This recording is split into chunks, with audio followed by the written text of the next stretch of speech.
தமிழக முதலமைச்சராக பொறுப்பேற்றுள்ள எடப்பாடி திரு கே பழனிசாமி நேற்று 5 கோப்புகளில் முதலில் கையெழுத்திட்டார். அதில் உழைக்கும் மகளிருக்கான இருசக்கர வாகனங்கள் வழங்கும் திட்டம், இது ஏற்கனவே அஇஅதிமுகவுடைய தேர்தல் அறிக்கையில் தெரிவிக்கப்பட்டது.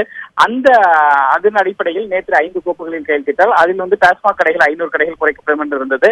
அதேபோல் மகளிருக்கு 50% மானிய விலையில் இருசக்கர வாகனங்கள் வழங்கும் திட்டத்திற்கான கோப்பில் நேற்று கையெழுத்திட்டார்.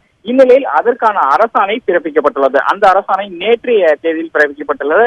அதில் அம்மா இருசக்கர வாகன திட்டம் என்ற இந்த திட்டத்திற்கு பெயர் சூட்டப்பட்டு ஊரக வளர்ச்சி மற்றும் ஊராட்சி துறையின் இந்த துறையின் கீழ் இந்த ஆணை தற்போது பிறப்பிக்கப்பட்டுள்ளது.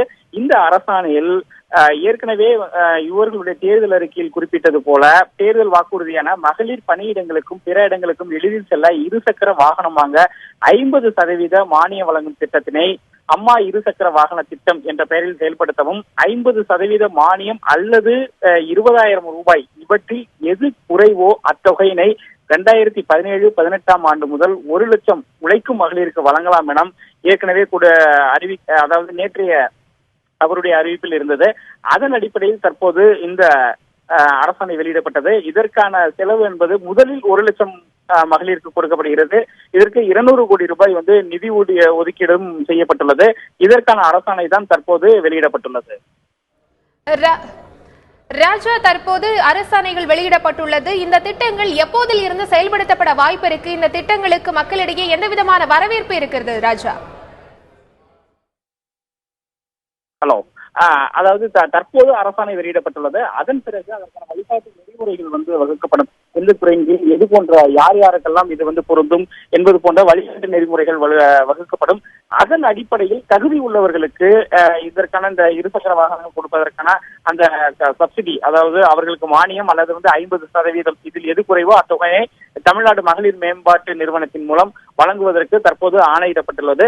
இந்த வழிகாட்டு நெறிமுறைகள் அரசால் வகுக்கப்பட்ட பிறகு அதன் பிறகு மகளிர் அந்தந்த மாவட்டங்களில் முதலில் 1 லட்சம் பேருக்கு மகளிருக்கு என்று சொல்லும் பொழுது ஒவ்வொரு மாவட்டங்களில் இருந்தும் விண்ணப்பங்கள் வரவேற்கப்படும். ஒவ்வொரு மாவட்டங்கள் வாரியாக கொடுக்கப்படும்.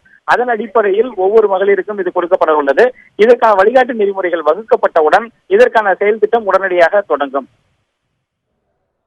ராஜா, நேற்று முதலமைச்சர் எடப்பாடி பழனிசாமி அவர்கள் முக்கியமாக 5 கோப்புகளில் கையொப்பமிட்டிருக்கிறார். முக்கியமாக மகளிருக்கு 50% மானியத்துடன் இருசக்கர வாகனங்கள் வழங்கும் திட்டம், மீனவர்களுக்கு 5000 தனி வீடுகள் உள்ளிட்ட 5 கோப்புகளில் கையெழுத்திட்டிருக்கிறார். இந்த மாதிரியான அவர்களுடைய திட்டங்களுக்கு பொதுமக்கள் மத்தியில் எந்த விதமான வரவேற்பு இருக்குது ராஜா?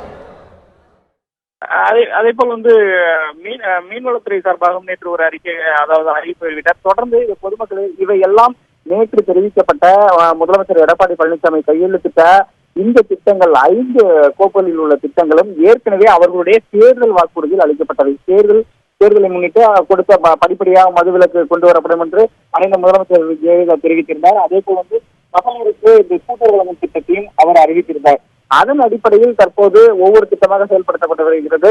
இது மக்களிடையே கண்டிப்பாக ஒரு பெரும் வரவேற்பை ஏற்படுத்தும். ஏனென்றால் இது உழைக்கும் மகளிருக்கு 1 லட்சம் பேருக்கு முதலில் வாகனம் என்பது அனைவரும் அப்படி இருக்கும்போது வீட்டுக்கு ஒரு வாகனம் என்ற முறையில் அது வந்துவிடும். அந்த அடிப்படையில் இவர்களுடைய திட்டத்துக்கு ஏற்கனவே வரவேற்பு இருக்கிறது. கடந்த ஆட்சியின் போது கூட 5 ஆண்டுகளில் மிக்சி கிரைண்டர் உள்ளிட்ட பல்வேறு இந்த விலையில்லா மாடுகள், விலையில்லா கறவை சுற்று மற்றும் ஆடு இது போன்ற திட்டங்கள் பெரிய அளவில் அதிமுக வெற்றி பெறுவதற்கு வழிவகுத்து இருந்தது. அந்த வகையில் தற்போது மக்கள் நலன் சார்ந்த திட்டங்கள் இதுபோல் அறிவிக்கப்பட்டுள்ளதாக கண்டிப்பாக பொதுமக்களிடையே பெரிய வரவேற்பை தான் பெற்றது.